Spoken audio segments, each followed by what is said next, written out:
All right. Hello, everyone. Thanks for joining us. Welcome to the Week 14 version of the Waiver Wire Show. Crazy that we're already at this point. I'm not joined by Justin today, but have Sean Teague. Correct pronunciation there? Should have asked before. Nailed it. Got it. Sweet. Who can be found at Sean8386 on Twitter/X. And I can be found at Jolo63. Welcome in. Again, as always, thank you for joining us. And before we get into the wire, just want to give you guys another little plug to join in and subscribe, catch our other great shows that we have, whether it is our, as you can see up here, the Start Sit show for IDP Plus that we have every Sunday, typically featuring Sean. Then we have our other IDP Plus podcasts. I think another one drops, the Lounge drops Friday, I believe. But Yep. yeah, and if you go to our website at idpguys.org, you can find a lot of great tools, snap counts, and fantasy finishes by Team Allowed, which we will reference plentifully in these shows. And you can also subscribe, join our Discord, where writers such as Sean and I are every week. And yeah, so let's get into it. As always, it was an injury-laden week. And Sean, if you want to run us through some of those. Yeah, this was a tough one. We lost some big names this week. Yes, we did. A couple of them just last night. But yeah, starting with quarterbacks. Mr. Kenny Pickett. Ankle injury. Talking about surgery. Not talking about it, putting him on IR just yet. So chance he could come back to play and go back to being the stud that he was. But yeah, that was such a weird game too, with all the weather breaks and everything. So it's probably fortunate there wasn't too many more injuries out of that game. Then we move on to Mr. Derek Carr. Now he has been beat up all season. All season. He's just been getting hammered. So this might finally be the week where we get some Jameis Winston. Just looking at the injury itself, I mean, it's pretty much his entire upper body. I don't think a concussion was involved in that, but I know there was some speculation. So I did see that there was worry about concussion, but I think ribs was the main issue with this one. So it was the ribs and I think shoulder also. Yeah, everything with him right now. Yeah. Like I said, dude's just been getting hammered back there. And the big one, Trevor Lawrence. Just in time for fantasy playoffs, right? Just when he was really starting to turn it up too.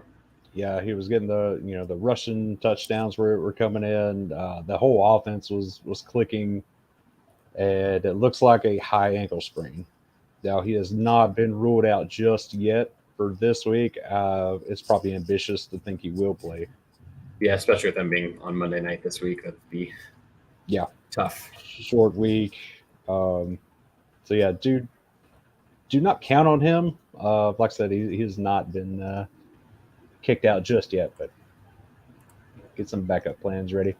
Yep. I think that was the main quarterbacks. Let's check out these running backs. Another sizable one here, Ramondre Stevenson.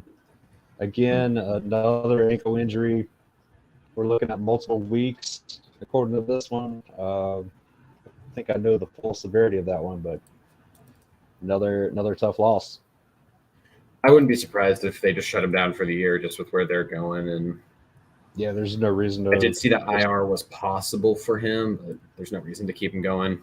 He's really the only player, one of the only players on offense who's in their future plan. So right, he's not the only one you could count on in fantasy at this point too. Yeah.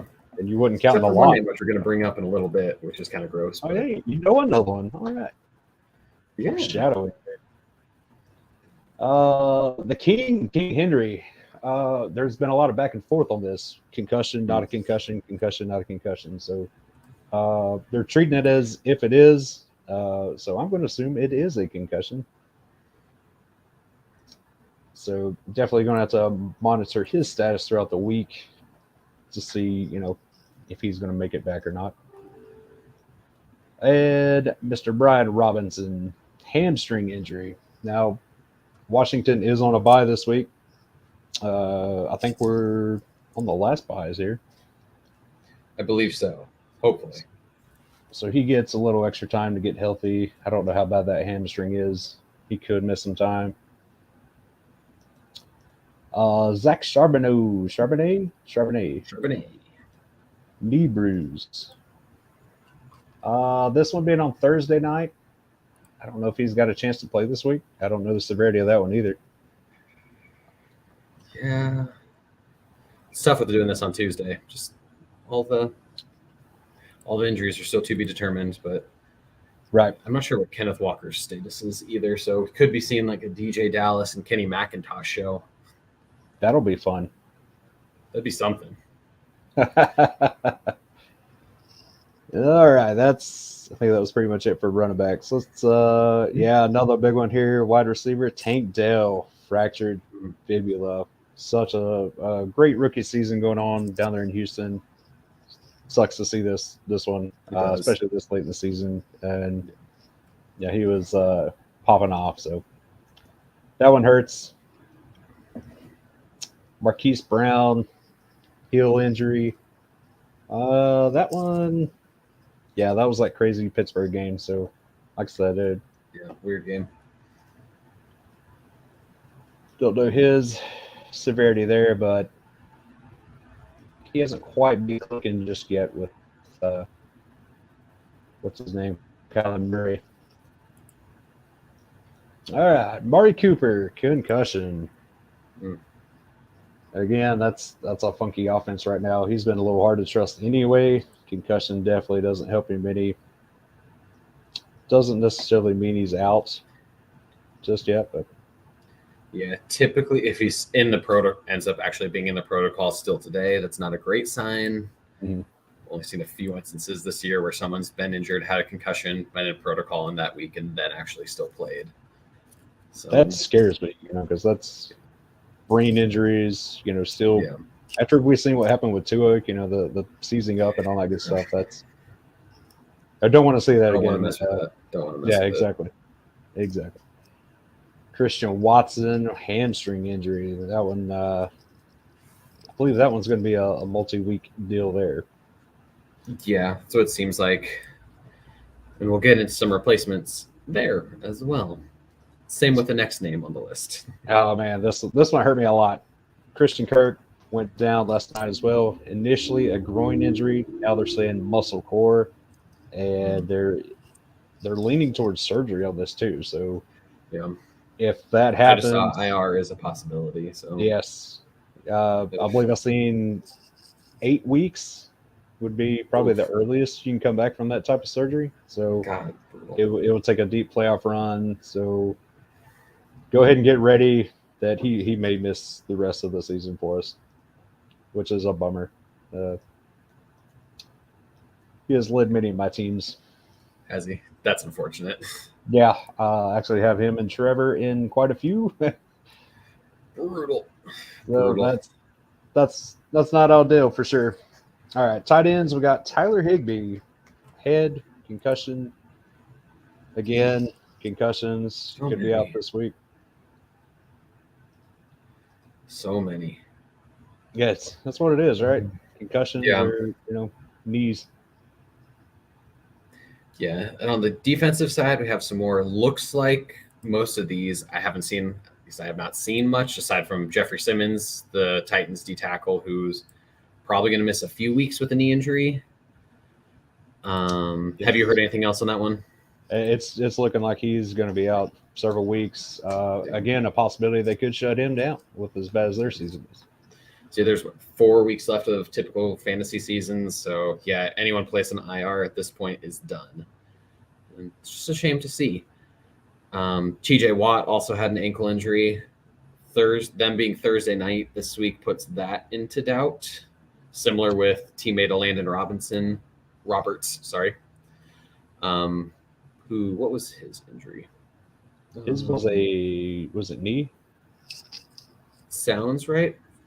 Omitted that one on the doc by mistake, but I did just see something where that IDP guys just retweeted as well that he thinks he'll be questionable for Thursday's game, which that feels ambitious.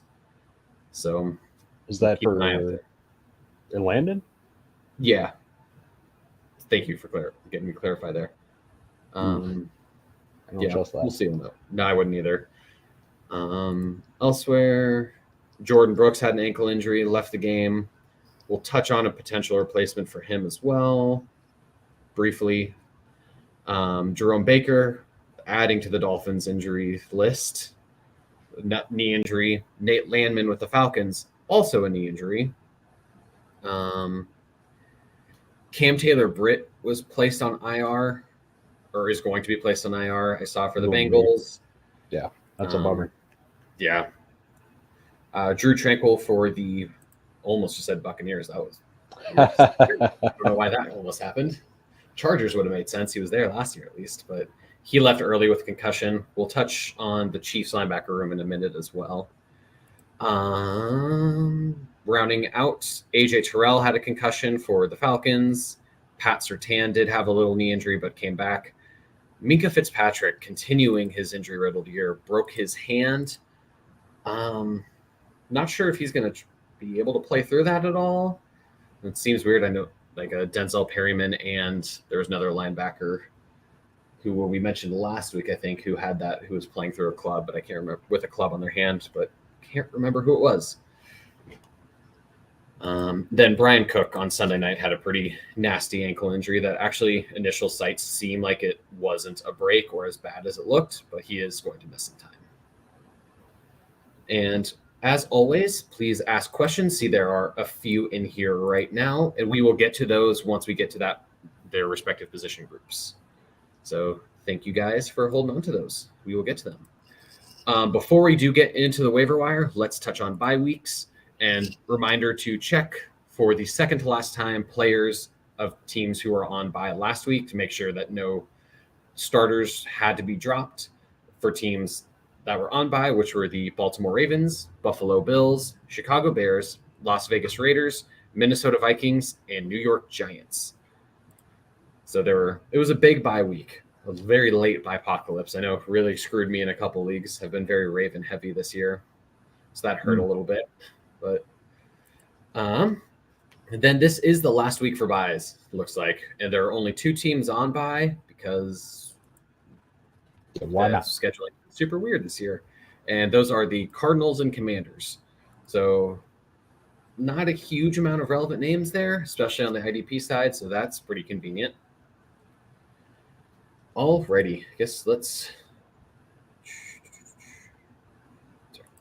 get into the waiver wire, starting with the defensive line. Last week, the names Justin and I brought up were Andrew Van Ginkel and Emmanuel Ogbah for the Dolphins. They both played pretty well, didn't they, Sean? Yes, I loved it. I was a fan for sure. Ginkel did not get the sacks we were all, thinking he would going against, Washington's terrible offensive line. We thought for sure he'd get at least one. But a pick 6, we'll take that. Pretty nifty. Then other names brought up were Anthony Jennings, who didn't have a great game. Just still think he's a fine deep play in deeper leagues, but not having that sack upside just really kind of kills him there. And then Samson Ebukam had another 2. Did he have 2 sacks? 2 sacks. I should know this as a Colts fan, but they make me sad. So that was a fantastic game for Ebukam there. It was. Titans matchup helps there.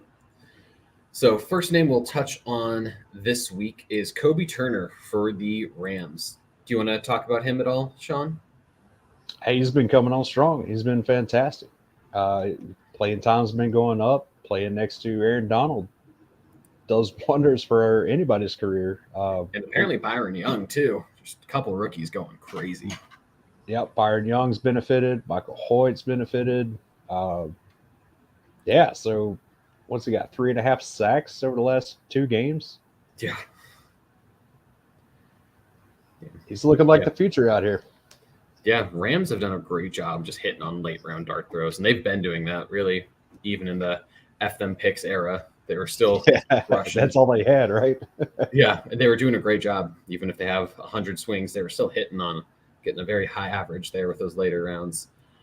And it really sets them up and a chance to make the playoffs now, and definitely a lot of relevance.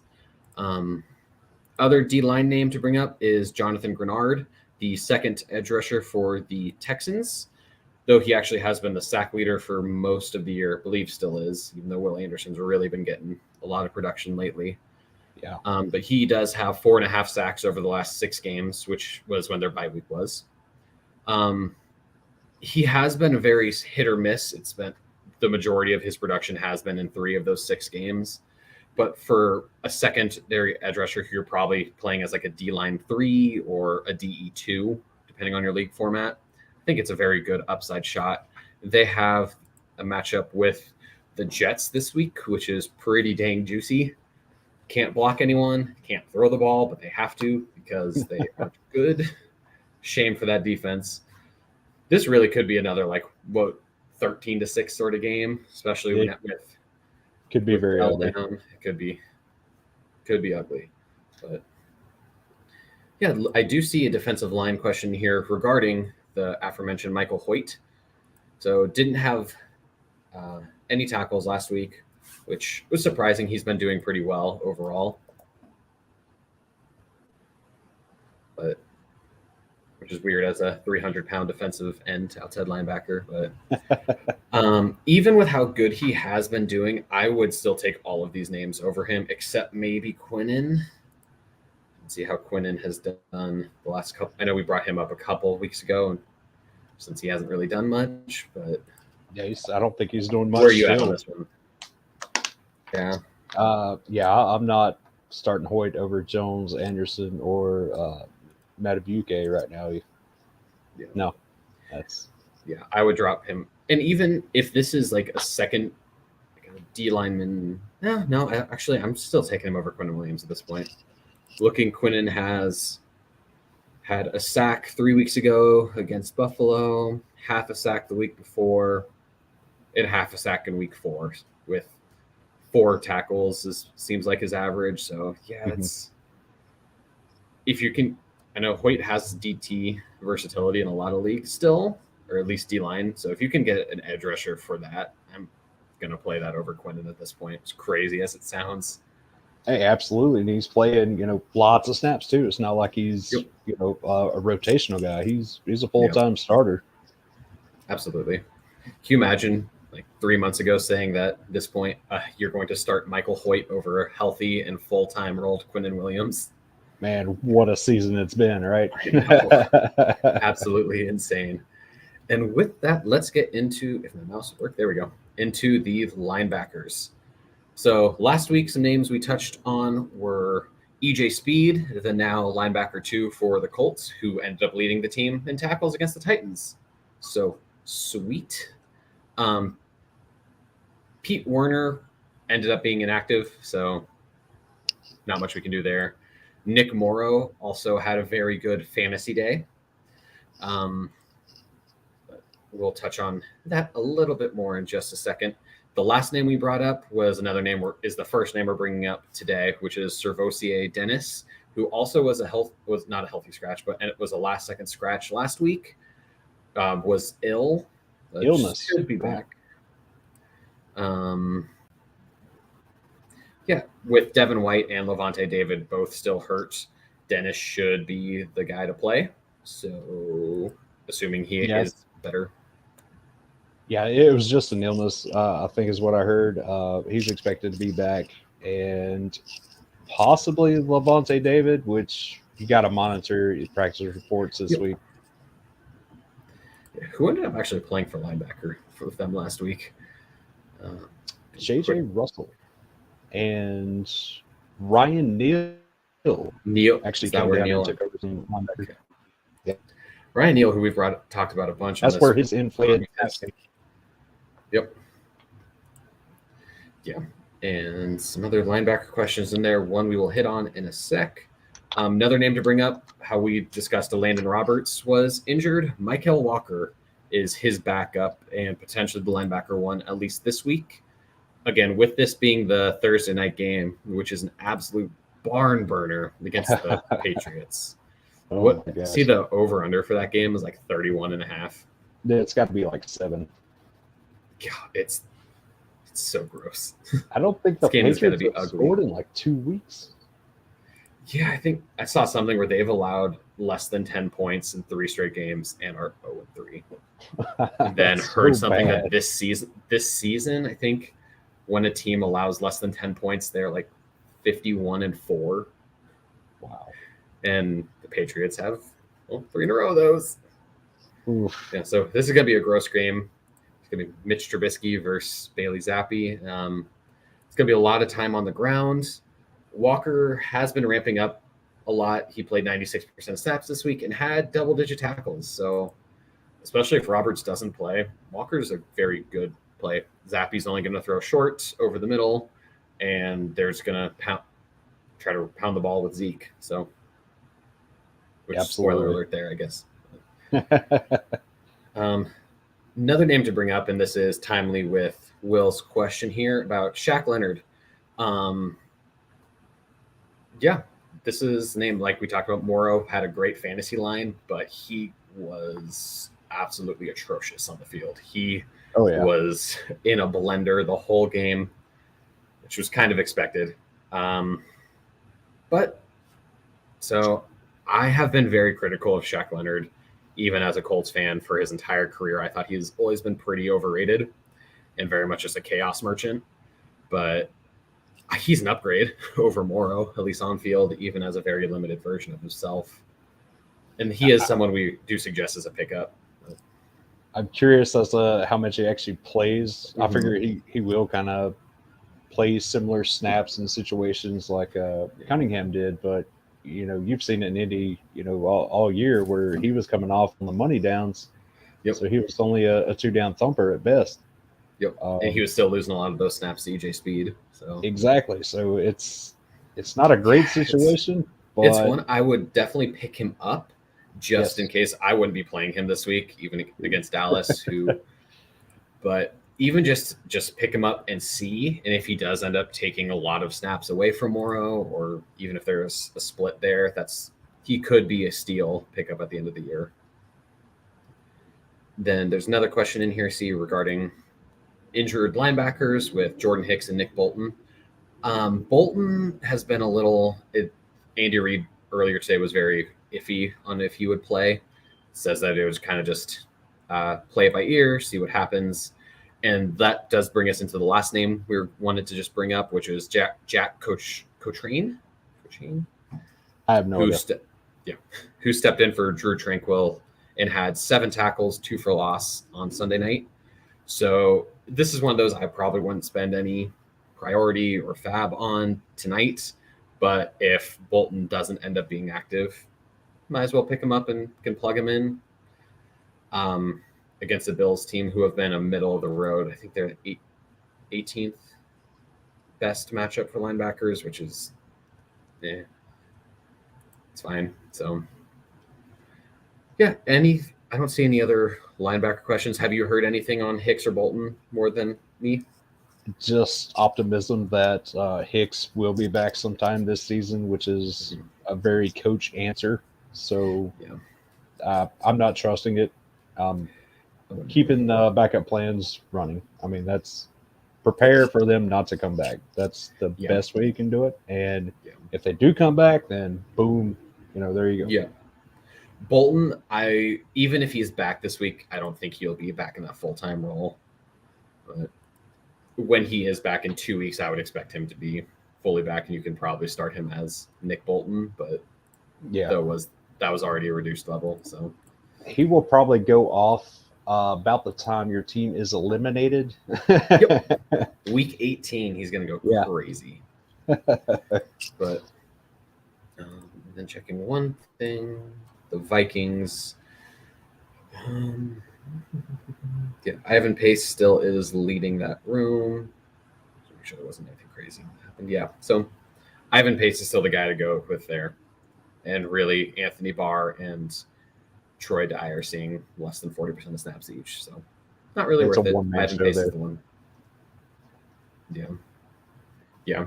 And Will brings up a point here that, Metellus, you have to start at this point. I think he already was there before the Hicks injury, if I'm remembering right. But he's picked him up in my main dynasty league like 2 weeks ago, and that was pretty sweet. It was like, oh, you're still out here because sleepers projections are weird.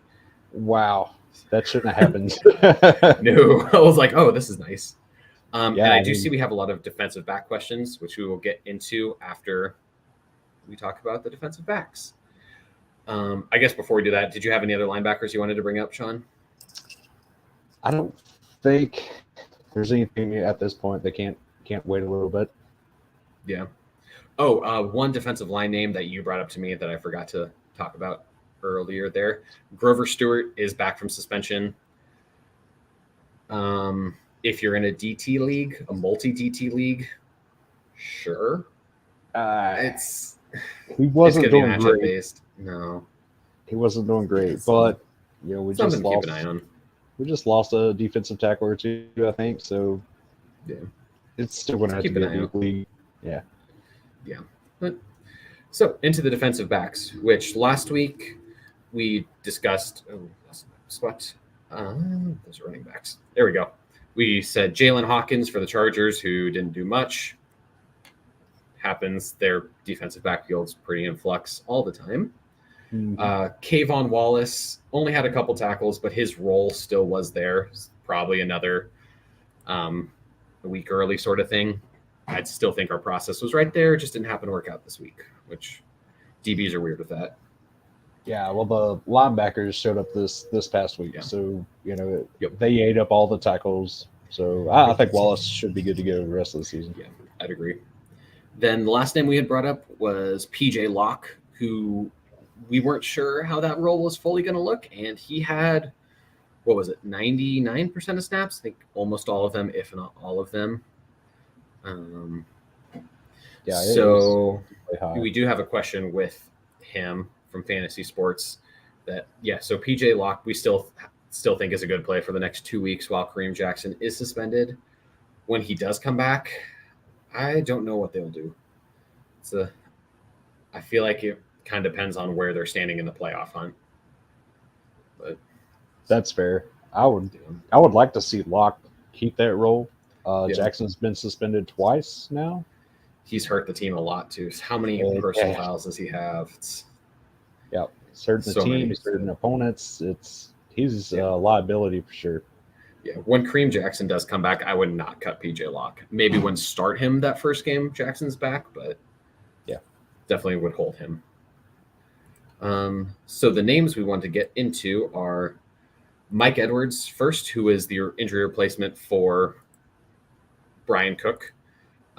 Edwards was a very good safety last year with the Buccaneers, and then signed to be the safety 3 over in Kansas City this year.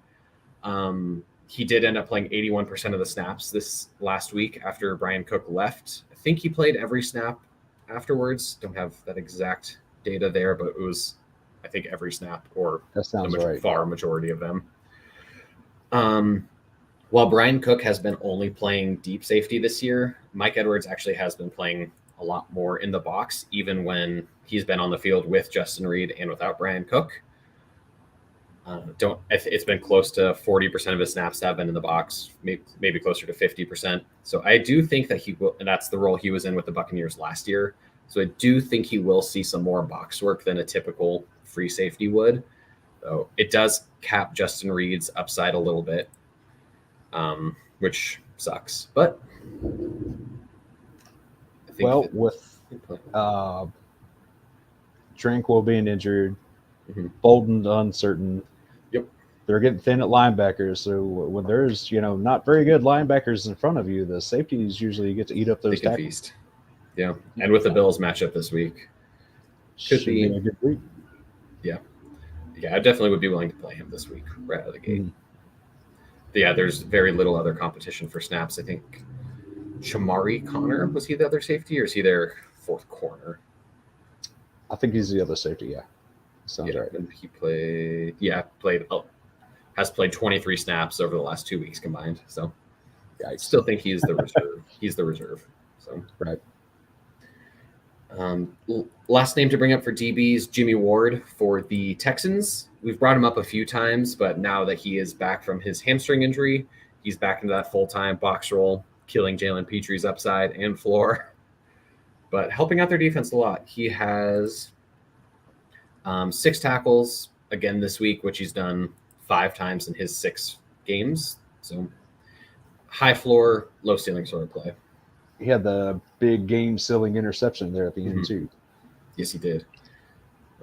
And also just need to bring up Derek Stingley, who is back.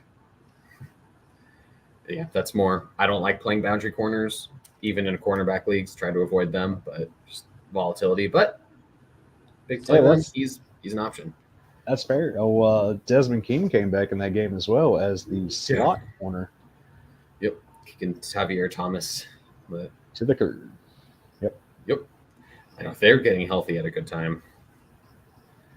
All right, so some DB questions that we have hanging out in here. Thank you again for your patience. Just want to keep it more fluid.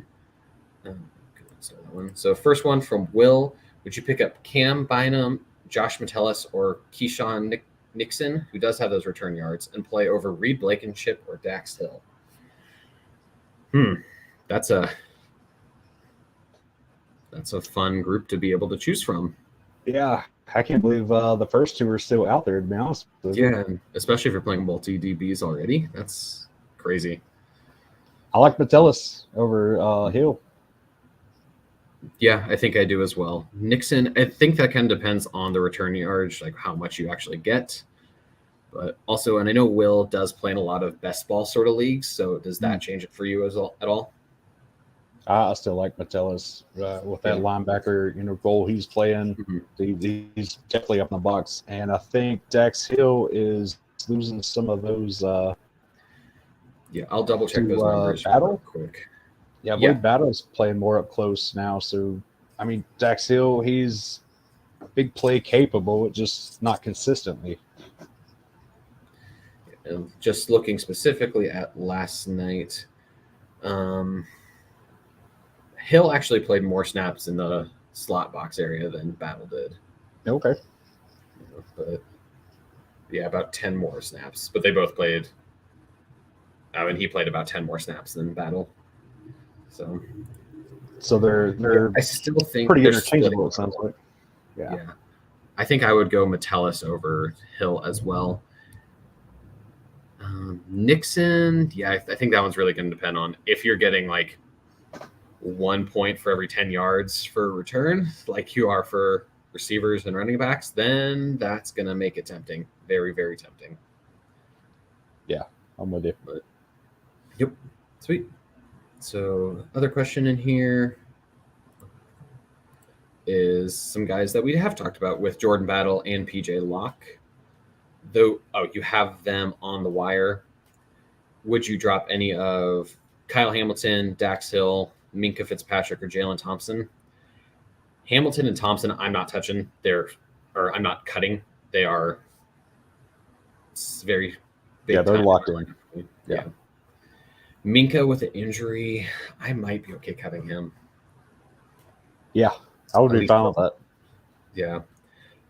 Then Dax Hill, I would take Locke or Battle over Fitzpatrick with the injury. But I think this really comes down to Battle or Hill. Where would you go? We know Battle's going to play the rest of the season. There is some question about Locke, but Locke's been great. I would drop Fitzpatrick for either one, and it's just personal preference there. If you want to risk Locke losing the job in 2 weeks, or if you want Battle, And I think I still would keep Dax over both, just especially if he does keep up the similar box usage, since he does have the higher big play upside. Yeah, that's fair. Because we haven't seen that from Minkah this year at all. There's been no big splash plays. No. How many games has he even played? He's been out for so much. Yeah, in and out. Probably 6 games, maybe. So with this, where did that question go? With this question, Will did verify that it is 1 point for every 10 return yards.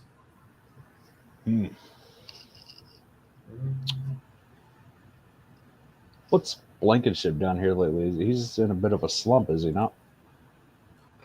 He's not popping off like he was.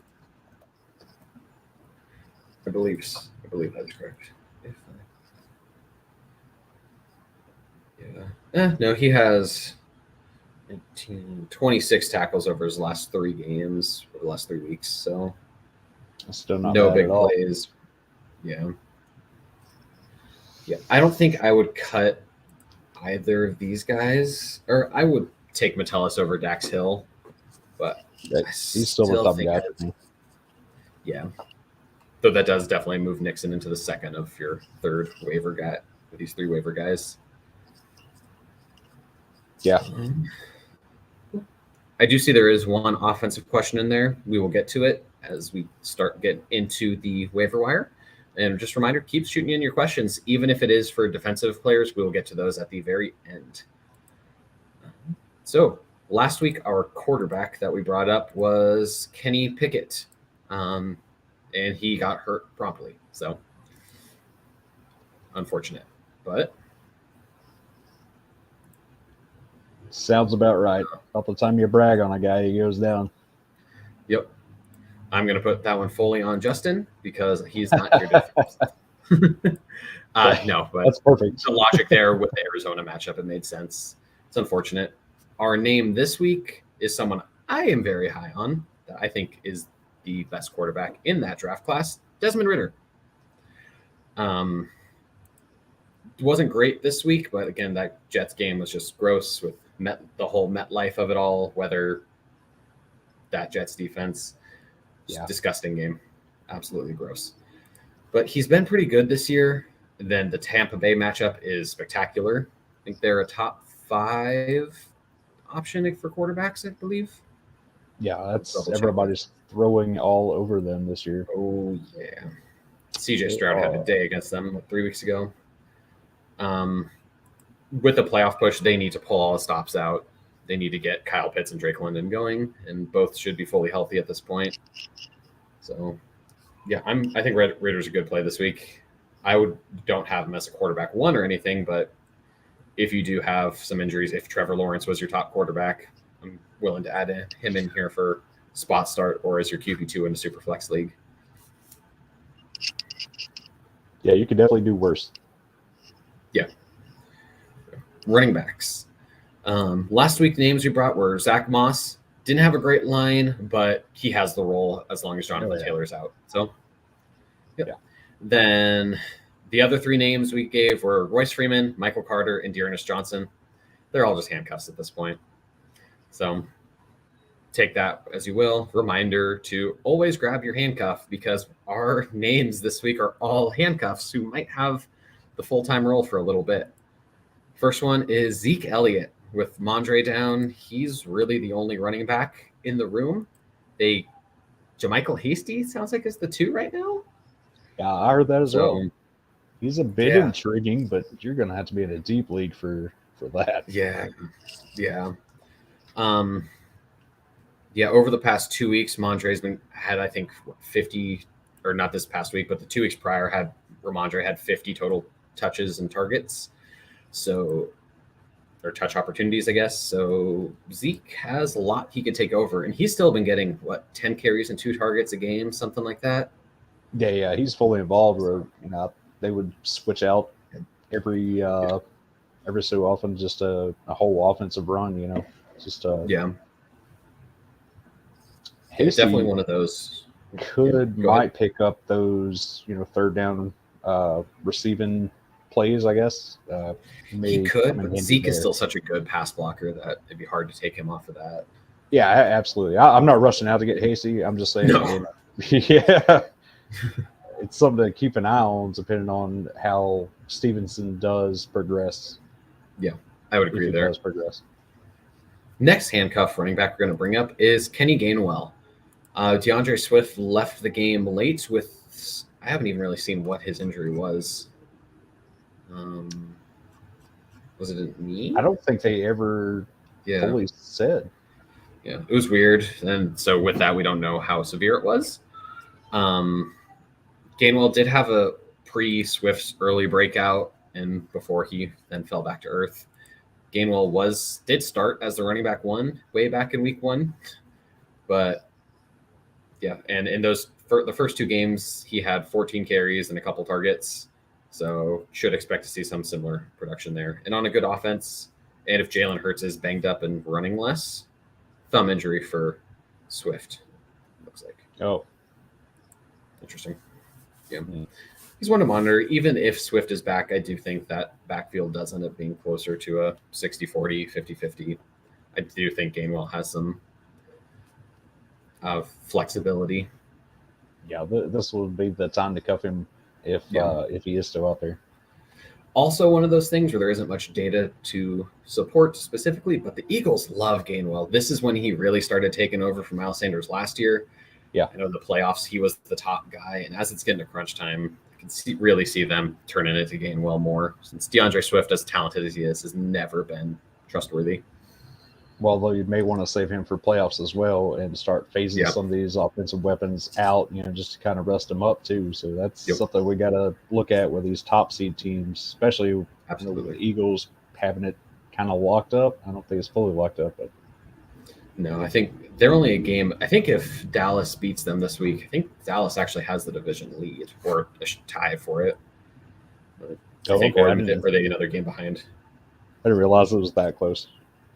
I think so. I could be wrong there. But, another handcuff to bring up. Tyjae Spears, who with Derrick Henry going down with a potential concussion, he would be the next man up. Spears looked spectacular against the Colts this week. Yeah. Not sure how big of a draft guy you are, Sean, but I know that's one thing I'm very big in, and I loved Spears. I think he was my running back 4. Or no, he was my 5th in the class. I know he was gaining a lot there. Closer we got to the draft, people were really jumping on that. And just watching him this year, Henry's not washed, but he is definitely slowed. And that offensive line is atrocious. But Spears, when he gets the ball, he's explosive. I mean, he's cutting everywhere. He's electric. He is. He's going to be fun. Fun player. He's so fun. He had 6 targets this week and 16 carries. A lot of that was even before Henry did get injured. Yeah. So, Henry didn't get hurt till late in the game. Mm-hmm. I do think that this week, even if Henry does play, that Spears is still usable. Just with the Miami matchup, they're probably going to get smushed. So, just a lot of checkdowns. Yeah. And Will Levis is another name I wanted to bring up at quarterback, who he hasn't had great fantasy production. I think he's been very much like quarterback 24 about since his first start. But the rest of their schedule is really juicy with a couple matchups with Houston. I'm trying to remember who the others are. I remember looking at Sleeper this morning, and it is green, very dark green for the rest of the year. I think it's 2 matchups with Houston in these last. It is. I can't remember if the last one's week 18 or 17 though. That they usually do that rivalry or division matchup at the end of the year, so that probably is one of them. I'm gonna double check that real quick. So Levis has. Come on, Miami, Houston, Seattle, Houston for the rest of the fantasy season, and then Jacksonville's week 18. So Levis just another name to bring up for quarterbacks. Again, quarterback 2 into Superflex, nothing more than that. But just to bring up. And then Spears again. He is the pass catching back, so hopefully you see a lot of work there. As they should be trailing Miami too, so that'll work. I would imagine so. Probably quickly. Yeah. Then last pair of handcuffs to bring up are the Commanders' backs, Antonio Gibson and Chris Rodriguez, with Brian Robinson's injury, which did we know how long? I haven't heard. With the bye week, I know that was going to, buy him some extra time on that. If it's, a bad hamstring injury, it could be, several weeks. Could be 3 weeks, but yeah. Mm-hmm. So these are some names to keep in. Gibson does have some standalone value with pass catching. They like Rodriguez and have been using him a little bit. So, just guys to keep an eye on. They probably would have like 50-50 split if Robinson is out. Any other running backs you had in mind, or? Not off the top of my head. I mean, the others you guys pretty much covered last week as far as handcuffs go. Yep, just handcuffs, all of them. So I guess I'll ask a question to you too. For your handcuff running backs, do you prefer to grab cuffs of your own running backs or other teams' running backs? I know Justin and I were split there, where I usually go for my own.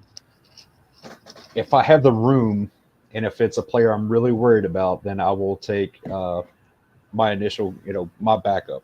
if Mhm. if my guys are pretty healthy, I'm always working my bench. I'm always working the waiver wire, always Yep. keeping it rotating. So I will pick up somebody else's handcuff to potentially block them.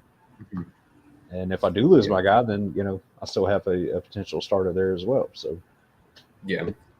Yeah. I typically just in a vacuum, I would go for my own handcuff if I have that extra spot. Yeah. But yeah, get either way. Yeah, this is the time where you probably don't have the extra room. This is the time where you're going to start loading up on that second defense if you have if you play with those or some other depth IDP guys, second tight end or quarterback to yeah, in case of injury. But probably yeah. quarterbacks right now, especially with the Mhm. way the season has went. And Yeah. then again, some of these big, higher seeded teams may start sitting and resting people. The blowouts that we've seen this year, especially with Dallas, that's hurt a lot of guys. It has. It got in my home league. I was able to get Dak off waivers in week Wow, 10 that's a home run. because yeah, it was like it made sense why he got dropped. It's like it was right after the stretch of games they were blowing everyone out. Yeah. And then it was right after his bye week too. It was like a bunch of games where it was just like blowout, he's out, blowout, he's out, or they got blown out by San Yeah, Francisco, yeah. and then they went into their bye week, and it was like, well, scooped him up, and he's had at least 34 points in all but one game since. It's Yeah, like, he's been on fire. Lamb's been on fire. Pollard's picking it up. I mean, that's an explosive offense. If you can grab any of those guys, which I'm doubting, not yeah, now. but yeah, with the bye weeks, got to watch those. Yeah, for Okay, sure. so let's get to the wide receivers. Another very handcuffy, young. All these guys are rookies, actually. Looking at it. Last week we did not do well. Jalen Hyatt was on bye. Okay, that'll still keep an eye on him. One of those that he's the only deep vertical threat on the team right now. Darren Waller's still out. So Deep vertical threat is a loose term in that offense. that's yeah. They still need someone to run routes deep, but right. so still an upside shot. Nothing else. Dortch didn't do much. That Did was Kyler ever end disappointing. up breaking 100 passing yards? Maybe 130, but It was again, pretty much the Pittsburgh James defense. Conner show. Yeah, on that one. Yeah. Then we also brought up A.T. Perry and Lynn Bowden. Bowden didn't do much. Perry had a 30-yard catch early, and I think that was really it. Yeah. But still, as long as Michael Thomas is out, do think he could have a role. And with Jameis coming in, could have a 3-touchdown game, could have 10 targets with 3 interceptions against him. Jameis is going to sling it. We don't know to which team, but he's going to throw it No, up. he doesn't either. Yeah, right. It's okay. It'll be fun. Uptick for Olave, though. So For sure. first name we're going to bring up is Parker Washington, the now slot receiver for the Jaguars. Well, Calvin Ridley will be in the slot a little more, but as well, which will be good for him. But Washington came in and had 6 catches on 6 targets for 61 and a touchdown, which were his first 6 catches of his career. No, I was a fan of his at Penn State. Thought he went a little later than I expected, at least, but still a fun player, very small player, but good short. He's your typical slot build player, which is where Cleveland does get hurt the most against the pass, Right. even though they do have good corners. So, yeah. Also want to bring up Zay Jones, who did have 8 targets this week. He's really been a missing cog for that offense. He really does help take a lot off Calvin Ridley and Christian Kirk's plates. So hopefully having him back does help Calvin Ridley and then keep some more stuff open for Parker Washington and Evan Ingram, who had a blow-up game. So do you want to take the next name? Yeah, Dontavian Wicks, the Green Bay Packers. Christian Watson, we just talked about him probably missing some time here. He's had a pretty good relationship with Jordan Love. He doesn't get all the targets or anything, but they seem to be on the same page quite a bit. He's getting 3-4 targets a game, I guess. Could definitely see him paying off this late in the season. And Jordan Love's been on fire. Yeah. And with that, bring it up. It's a comment from Will. It's like, yeah, that trade looks spectacular right now. Wow. Yeah. Yeah. Love has been unreal. Yeah, last few weeks he's been like Dak out there, just popping off, Really and it's has. against teams we weren't expecting. We didn't expect Yeah. the Packers to blow up against the Lions like that, and Or then the against the Chiefs Chiefs. last week. Yeah, Oof, that's crazy. it is That's a very scary crazy. team right now. Yeah. Fun team. Since so young, youngest offense. Think they're on, assuming they don't start giving a lot of targets to an currently unknown old receiver. They'll finish with like the youngest like receiving age ever. But Right? yeah. So last name I want to bring up a wide receiver is someone I was a huge fan of in the draft process. He was actually my wide receiver 3. Okay. Cedric Tillman. Big receiver, big profile. Amari Cooper injury does open the doors a little bit more. And he even was getting, I think he had 3 targets in the first half with Cooper still active. So he did end up with 6 targets this week, 5 in the week before. Didn't have a great game. I think he only went like 2 for 20 this week, but he's getting those targets. And with another week to game plan with him as probable starter, he's an upside shot. He's a big play threat. Flacco could hit him a lot. Need those. And with Flacco being in, also want to mention Elijah Moore again. We've brought him up a few weeks ago, and he's rostered in half of sleeper leagues right now. But one of Elijah Moore's best games of his career was that game with Flacco with the Jets 2 years ago. I guess 3 years ago now. And then this week he also had 8 targets, I think it was. Yeah, he was the top guy. Yeah, so he's the wide receiver 1 as long as Cooper's out. So both of them, I think, are names to bring up. Yep, good call. Will's mentioning in the chat a stat about Love and Rogers, and I do know what you're talking about, but I don't remember the numbers off the top of my head. Oh, they were showing the I think how many touchdowns they had done, the exact same record, the exact same touchdowns, all kinds of stuff. Yards, crazy. Oh, there you go. Yeah, same yards. That's insane. The crazy part. That's insane. I could see the record, touchdowns, that's feasible, but yardage, that's scary. Crazy. Let's see. Checking in the chat for questions. We do have a wide receiver question. Dropping Deontay or London for JSN. And JSN's really been coming on as of late. But I still don't think I would. So actually, with Mitch Trubisky in for a while, I don't know. Does Trubisky help or hurt Deontay? I mean, he scored a touchdown the other day. I think that was with Pickett, I think. I don't know.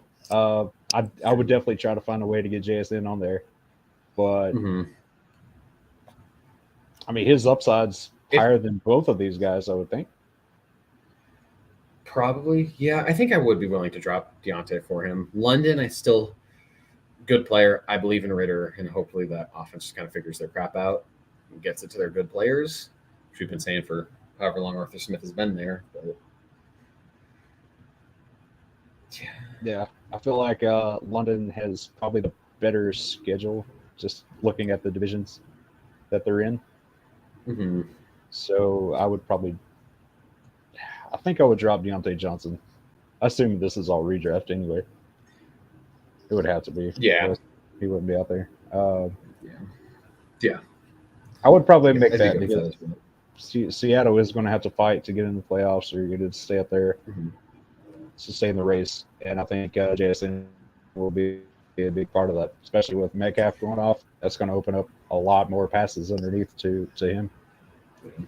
And the rest of the season schedule for Seattle is spectacular. With San Francisco, who has still been good for receivers, then Philly, Tennessee, and Pittsburgh to end up your fantasy season. And if you play in Week 18, they have Arizona. So I think all the leagues I have that go the full distance to Week 18 are IDP only leagues.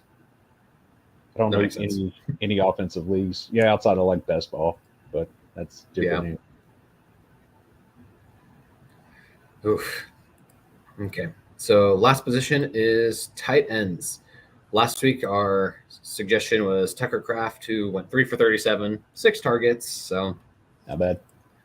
yeah, other receivers have kind of went off. It's going to be hit or miss for them, but still think as long as Luke Musgrave is out, he's a fine play. Yeah. This week, have another injury replacement in Brevin Jordan, who, without Dalton Schultz active, played 75% of snaps, only 3 catches, but did go for 64 yards.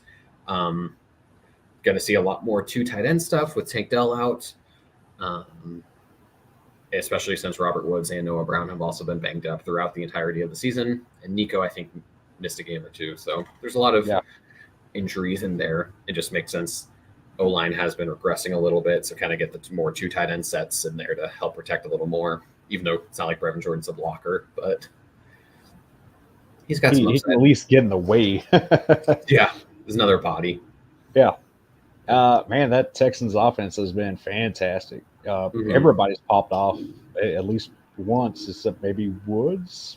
I think he's had a decent game or 2 as well.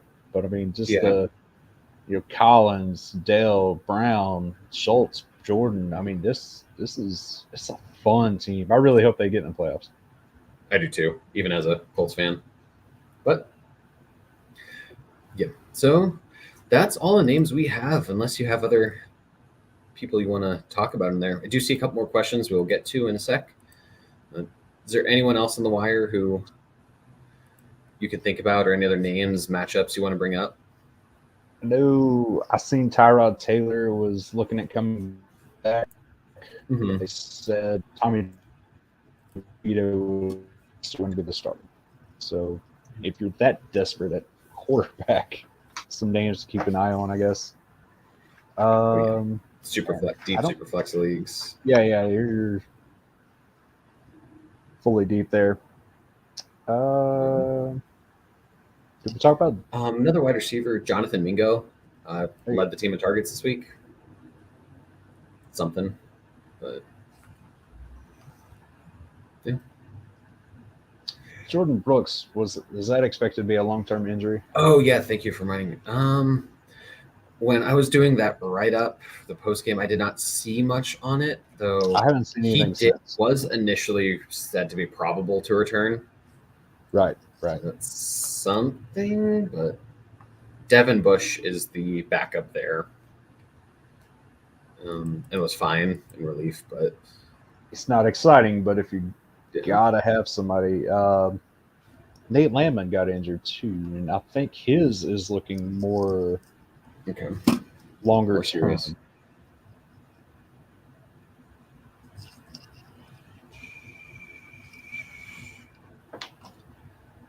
term.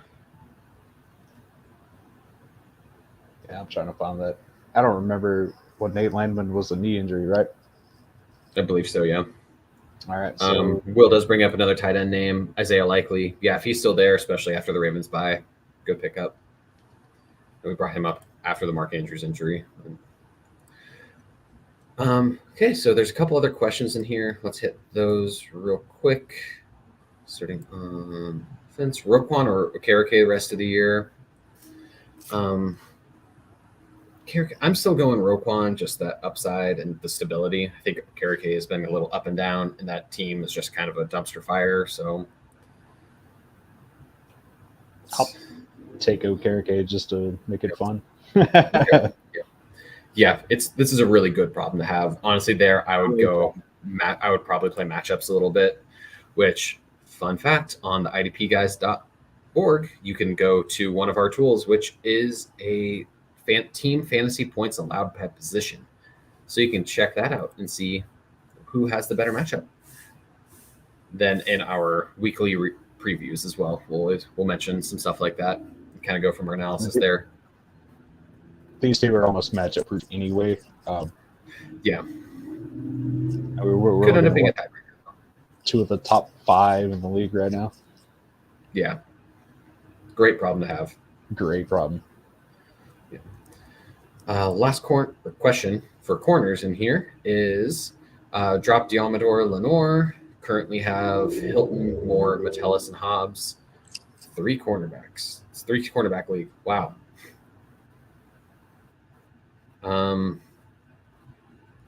Yeah, I don't think you need to keep Lenoir on there with this. I don't see many spots you're starting him over those first three guys, or Hobbs even. Yeah. Yeah, Metellus is automatic. More, he can pop off at any time. Hobbs is great at tackling. He doesn't offer much more than that. Hilton is just fine himself. Yeah, if you need to drop somebody, that's definitely a cornerback. Yeah, especially since I doubt trades are still going. So if you could trade him, sick, but I doubt deadline is still going. Got a longer question coming in. Go for it. We can start wrapping it up while we wait for Bryce's question to come in. So I want to say thank you, Sean, for coming on. It was a little last second, but really do appreciate it. You can catch Sean on Sunday. Yeah. Do you want to plug the IDP Plus start sit show a little bit? Yeah. Join us Sunday mornings at I guess it's at 12 Eastern. I always kind of forget because I'm Central. Same. I know this is always like, what time is this happening? Yeah. Well, maybe it's you know what? I don't know. It's at 10 Central. I joined the Start and Sit show with Ricky and Michael, Grant, whoever else wants to come on. Joe, if you want to come on sometime, feel free. You join us. IDP Plus. Oh, yeah. Then, as always, thank you guys for coming in. We really appreciate all the questions you guys send in, everything else. And another plug for idpguys.org. We have rankings for weekly, dynasty, season long, etc. Yeah, if you subscribe, you can get to our newsletter, Discord, all that stuff. Okay, Bryce's question came in. So he's 8-5, made the playoffs, has 3 questionable running backs, and lost Christian Kirk. So who has more value here? Brandon Cooks, Alexander Madison, or Chuba Hubbard? Hubbard and Madison. Yeah, with the 3 questionable running backs, I'd have to agree. I think in a vacuum, I would still take Cooks first, but with your running back questions, it's Hubbard. Yeah, I feel like you could replace a wide receiver easier than you could fill in for a running back. Yeah, I would agree there.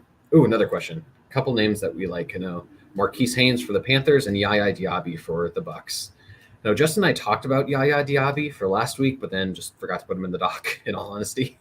But it's a name. I liked him a lot as a prospect. Did not think he'd produce as a rookie, but fun name. And I know the main account just posted about Marquise Haynes on Twitter. I think he played 68% of snaps. Let's see if I can find the tweet real quick. Yeah, I got a sack. Quite a few tackles, if I remember correctly. 7, 8, 9 tackles. I'd say about 7. Yeah. Had a great game, but he's always been a rotational guy. But with as bad as the Panthers are, he seems finally healthy. Yeah, I would be concerned there, though. Just I think a lot of that did come after the Brian Burns ejection because Yetur Gross-Matos, before he got hurt, was really coming on and actually finally breaking out and showing something. So I think Haynes is worth a pickup in a deeper league, but I would not play him unless they shut Burns or Gross-Matos down. Yeah. Yaya's the guy between these two, for sure. He's getting the starts, he's getting playing time, and he's looked great. And has I think 6 sacks on the year. I know he had sack in like 4 games in a row earlier. Yeah, he's got like 3 or 4 just. He has 5. He has 5 sacks, all of which have come in the past 1, 2, 3, 4, 5, 6 games. So yeah. And he's just started the last 2. So, I mean, his playing time's ticking up. He's getting the starts now. He's already leaped that high. Sweet. And you're in the division with the Saints and Panthers. Yep. We got a couple last-second ones. Love this. Aaron Jones or Kenneth Murray this week? I'll believe it when I see it. Aaron Jones is dead to me.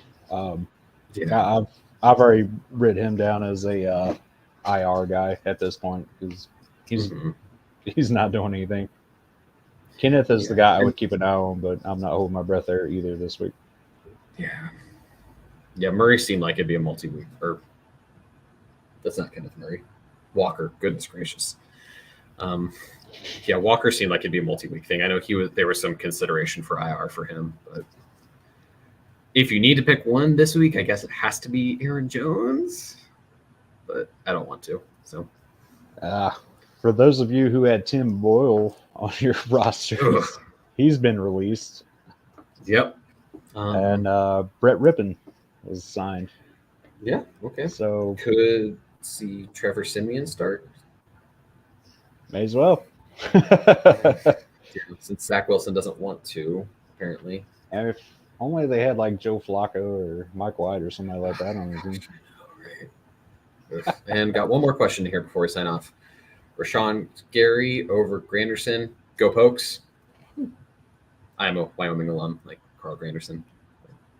Just there. But yeah, I'm playing Gary over him. Yeah, Granderson's still been really solid for fantasy, but I don't think he's had a sack in the last few weeks, but still been good. Gary, tackles have been keeping him afloat, but that Giants offensive line is trash. And Tommy DeVito back there too. He's been better than an undrafted rookie should be, but still not very good. And takes a lot of sacks. So that's what we love about him. Yep, absolutely. So again, thank you, Sean, for joining. Thank you, everyone, for listening, asking questions. We will see you on Sunday for the Start Sit Show, and next week, same time, same place. And the Boyle got lanced. Yes, it did. That's a good note to end on, I think. Nice. Thank you all. Go get some playoffs clinched, and may the force be with you. Good luck, guys.